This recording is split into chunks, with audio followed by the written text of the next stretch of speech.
മികച്ച NABL accredited ലാബുകളുമായി സഹകരിച്ച് premium health ചെക്കപ്പുകൾ affordable നിരക്കിൽ ലഭ്യമാക്കുന്നു. കൂടാതെ ടെലിമെഡിസിൻ സൗകര്യവും. MHL smart labs. കുംഭമേള കേരളത്തെ വളർച്ചയിലേക്ക് നയിക്കുമെന്ന് മൗനയോഗി സ്വാമി ഹരിനാരായണൻ. വിസ്മരിക്കപ്പെട്ടതും വികലമാക്കപ്പെട്ടതുമായ ചരിത്ര സത്യങ്ങളെ വീണ്ടെടുത്ത് വരും തലമുറയ്ക്ക് കൈമാറാനുള്ള ഉത്തരവാദിത്വമാണ് കുംഭമേളയിലൂടെ നിറവേറ്റപ്പെടുന്നതെന്ന് മൗനയോഗി സ്വാമി ഹരിനാരായണൻ പറഞ്ഞു. ആത്മീയ പാതയിലെ ആദ്യത്തെ സ്റ്റെപ്പ്, ആദ്യത്തെ പടി എന്ന് പറയുന്നത് നന്ദി എന്നുള്ളതാണ്.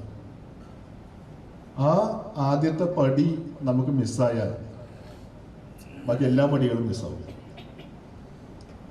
ഒരു മനുഷ്യന്റെ ജീവിതം ആയാസരഹിതമാകുന്നത്, ഒരു പൂവിരിയുന്ന ലാഘവത്തോടു കൂടിയിട്ടാകുന്നത്, അല്ലെങ്കിൽ ഒരു കാറ്റ് വീശുന്ന പരിമളത്തോടു കൂടിയിട്ടാകുന്നത് യഥാർത്ഥത്തിൽ ഈ നന്ദി നമുക്ക് പ്രകാശിപ്പിക്കാൻ കഴിയുമ്പോഴാണ്.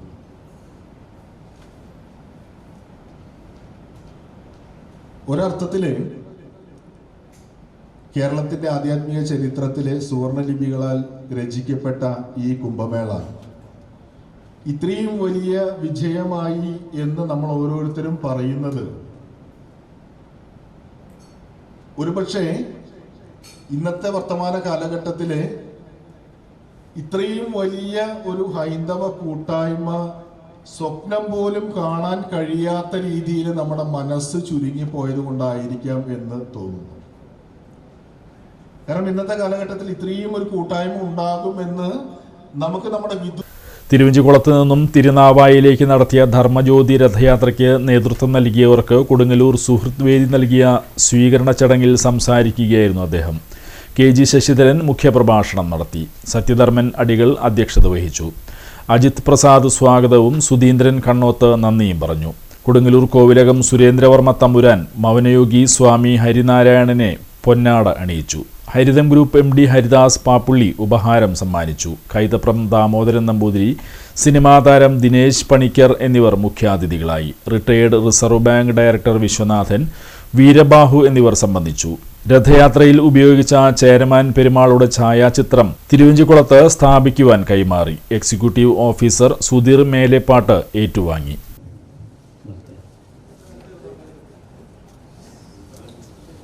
ഞാൻ ഇതിൽ എനിക്ക് പറയാനുള്ളത് ഞാൻ മുമ്പ് പറഞ്ഞിട്ടുണ്ട്. ഒന്ന്, ഇവർ രണ്ടുപേരും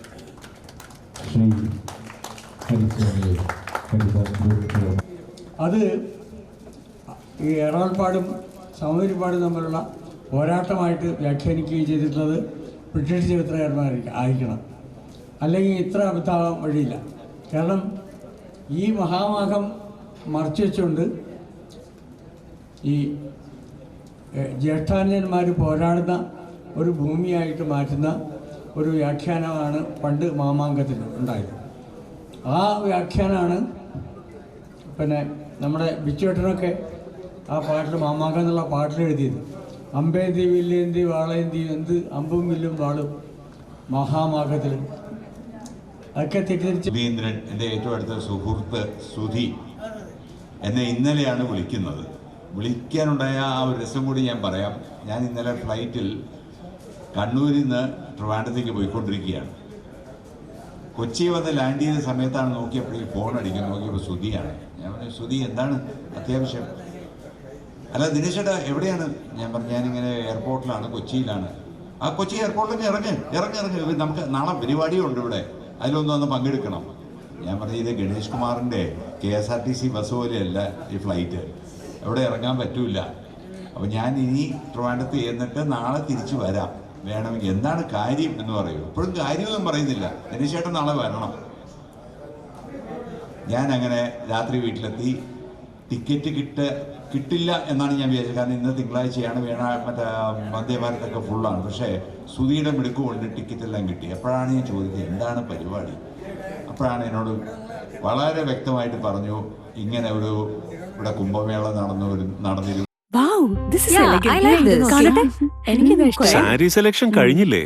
എത്ര നേരായി? കല്യാണമൊക്കെ അല്ലേ അച്ഛാ, അപ്പോ ഏറ്റവും ബെസ്റ്റ് തന്നെ ആവണ്ടേ? ഇവരെയും കൊണ്ട് കല്യാണ സാരി വാങ്ങാൻ പോകുമ്പോ കാണാം നിങ്ങളുടെ പോക്കറ്റ് കാലിയാവുന്നത്. അത് ഉറപ്പല്ലേ? എന്നാലും ഏറ്റവും ബെസ്റ്റ് തന്നെ വേണം. ശരി ശരി. അങ്കിൾ, പോക്കറ്റ് ഒന്നും കാലിയാവില്ല.